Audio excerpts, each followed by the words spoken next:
Did you know sound is a form of energy produced when something vibrates? A vibration is a quick backwards and forwards movement. Sounds can act as a warning system to let us know when there's danger nearby. Some sounds can make us smile, relax, and concentrate better. There are even sounds that can make us feel sad or sounds that are a nuisance.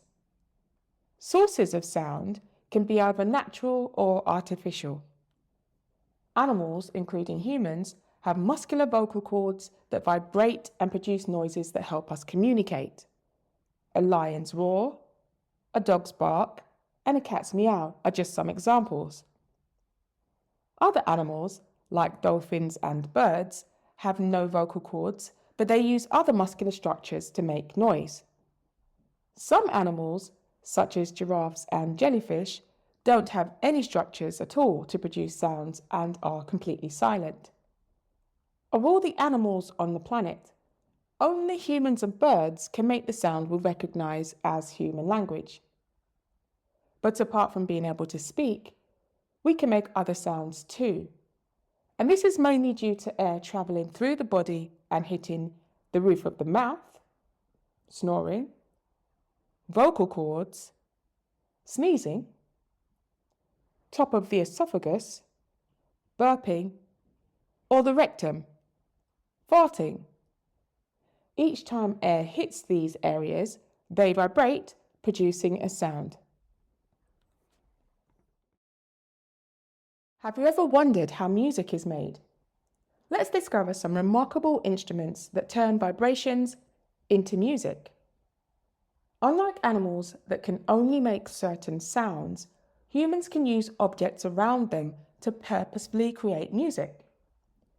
There are several types of fascinating instruments used in cultures globally. First stop, Northern Africa. These drums are called doumbeks. They have a hollowed out body and tightened skin which vibrates when struck with the hand. It's a type of percussion instrument. All percussion instruments have tight surfaces that vibrate when hit, shaken, or scraped, like drums, triangles, and maracas. Next up, Australia. The didgeridoo, originally played by Indigenous Australians, is classified as a woodwind instrument. It's made by hollowing out wood and buzzing lips against the mouthpiece. This causes the air inside to vibrate. Other woodwind instruments also use vibrating air, like pipes, clarinets, and accordions. Then there are brass instruments like trumpets and trombones. When you buzz your lips against the mouthpiece, you make the air inside the trumpet vibrate, and this causes a sound. Finally, string instruments like guitars, sitars, and harps have strings that vibrate when plucked or strummed over hollow bodies. What's your favourite instrument? Now you know how it works to produce a melody. Can we hear someone scream in space? Once sounds are produced by vibrations, they need something to carry them, called a medium. A medium in this case is either a solid, liquid, or a gas. Solids are made from tightly packed particles. Liquids are made from less tightly packed particles, and gases are made from particles spread far apart. The closer together the particles are, the faster sound moves along them. So sound travels fastest through tightly packed solids. For example, using a stethoscope to listen to a heartbeat. In liquids, sound moves slower than through solids because the particles are more spread out.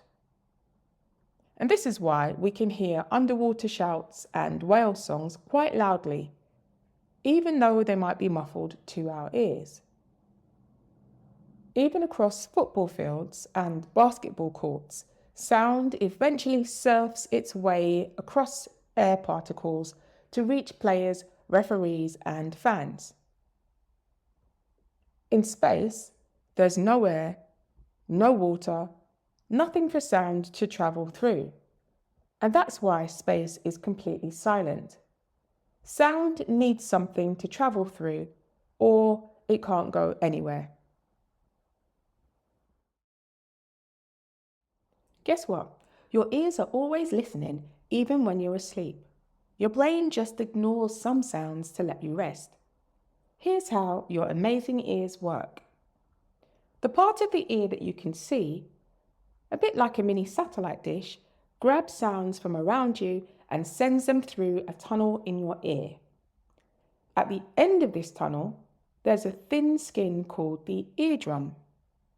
When sound hits it, the eardrum vibrates like a drum being played. These vibrations then move to the tiniest bones in your body, the hammer, anvil, and stirrup. They turn up the volume of the sounds.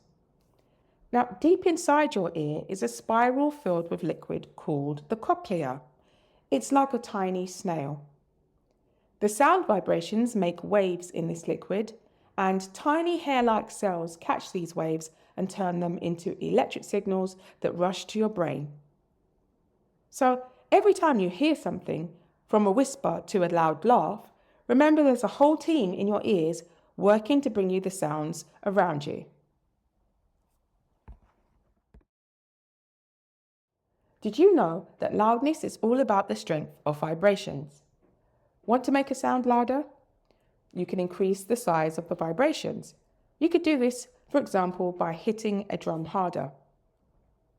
You can also focus sound in a certain direction to make it seem louder. This is why cupping your hands around your ears or using a megaphone makes things sound clearer and louder. We also have gadgets like microphones and speakers. They pick up quiet sounds and use electricity to turn them up for us. But there's such a thing as too loud. When sounds get really loud, like over 120 decibels, they can start to hurt your ears. Imagine a construction site or a super loud concert. These sounds can be too much for the tiny hairs in our ears that help us to hear. For a sense of how loud things can get, consider this. A sperm whale's click can reach a whopping 230 decibels, and the sound from a nuclear explosion can hit 250 decibels. The loudest sounds of all come from massive events like volcanic eruptions or meteorites hitting the Earth. What is pitch? Higher pitches come from faster vibrations, like the squeak sound made by a small mouse. Lower pitch sounds come from slower vibrations, like the booming of a humpback whale. Animals can hear sounds outside the range that we can. For example, dogs detect high pitches that we cannot, and this allows them to pick up whistles and early storm warnings. Bats use ultra-high clicks for navigating dark caves. This is called echolocation. Elephants can sense rumbles well below our low range to communicate over long distances. We can use very high-pitched sounds to create images inside the human body. For example, using ultrasounds so that we can see a developing fetus inside the mother's womb. Have you ever heard of sonar? Well, that uses very high-pitched sounds to see what's happening at the bottom of the sea. No matter the pitch, it's the job of our brain to interpret the speed of the vibration into sounds that we can understand. Have you ever shouted into a valley and heard your voice come back to you? That's an echo. But why does this happen with some sounds and not others? Let's find out. When sound travels, if it hits a hard surface like a wall or mountain, it bounces back. This is called a reflection.